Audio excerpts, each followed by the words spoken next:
দেখুন সিবিআই তদন্ত অলরেডি হয়েছিল, নতুন করে যদি আবার হতো আর কি বেরোতো সেটা তো আমরা জানি না। যদি বেরোতো, আমরা যদি জানতে পারতাম কারা কারা জড়িত, অবশ্যই ভালো হতো।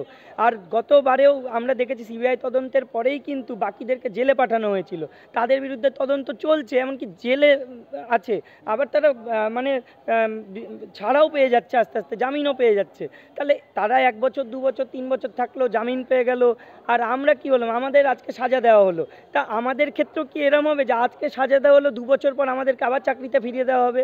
এটা যদি হয় তাহলে এই 2 বছর ধরে যেভাবে আমাদেরকে বজায় রাখা হোক ভলেন্টিয়ার সার্ভিস, যে এরকম কিছু, এরকম কি হয় কখনো সম্ভব যে তাদেরকে জামিনে ছেড়ে দেওয়া হচ্ছে, তাদেরকে মুক্তি দেওয়া হলো? এটা সারা জীবনের মুক্তি, এটা এমন নয় যে আবার জেলে নিয়ে যাবে। কিন্তু আমাদেরটা ভাবুন, আমাদের একেবারে ছেড়ে দিল, একেবারে চাকরি থেকে সাজা দিয়ে দিল।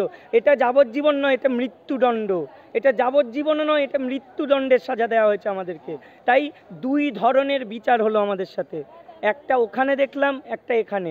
সুপারনিউমারি পোস্টের কি হলো কি হবে আমাদের তাতে কোনো মাথা ব্যথা নেই। আমাদের মাথা ব্যথা একটাই, আমরা যারা যোগ্যতা নিরীক্ষে চাকরি পেয়েছি আমাদের কোনো দোষ নেই, আমাদেরকে কোনো দোষে অভিযুক্ত করা হয়নি, দোষী প্রমাণিত তো দূরে থাক।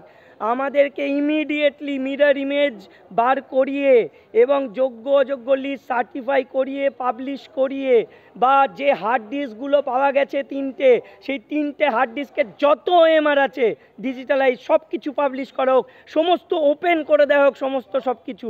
এত কিছু করে আমাদেরকে ন্যায় পাইয়ে দেওয়া হোক সুপ্রিম কোর্টের মাধ্যমেই। কিন্তু সেটার দায়িত্ব কাদের? সেটার দায়িত্ব এই রাজ্য সরকারের। এই রাজ্য সরকার, এই এসএসসি, এই শিক্ষা দপ্তর, তারা এটা করুক। তাদের এটা বোঝা দরকার, আত্মসমালোচনা করা দরকার। এখানে কোনো রাজনৈতিক অভিসন্ধিত কারণ নেই, রাজনৈতিক কোনো হিংসা দেখবেন না এটার মধ্যে। বিরোধী দলগুলোও তো আপনাদের এই যে কারণে আজকে আমাদের এই অবস্থা, তারাও আমাদের নিয়ে খেলছে শুধু আপনার কারণেই।